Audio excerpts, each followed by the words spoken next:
சென்னை மெரினா கடற்கரையில் நாளை வானூர்தி படையினரின் சாகச நிகழ்ச்சி நடைபெறவுள்ளதையொட்டி போக்குவரத்து மாற்றம் செய்யப்படுவதாக அறிவிப்பு.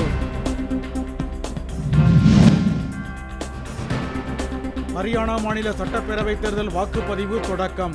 வரிசையில் காத்திருந்து ஜனநாயக கடமையை நிறைவேற்றும் வாக்காளர்கள்.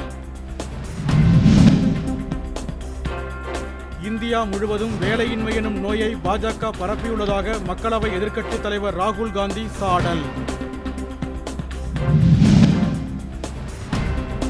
தொடர்வண்டி துறையை தனியார் மயமாக்கும் பேச்சுக்கே இடமில்லை என நடுவண் அமைச்சர் அஸ்வினி வைஷ்ணவ் திட்டவட்டம்.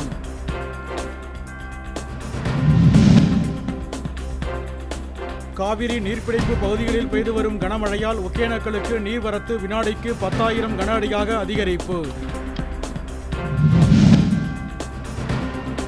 தமிழ்நாட்டில் வடகிழக்கு பருவமழை அக்டோபர் 15ஆம் தேதியே தொடங்க இருப்பதாக வானிலை ஆய்வு நடுவம் தகவல்.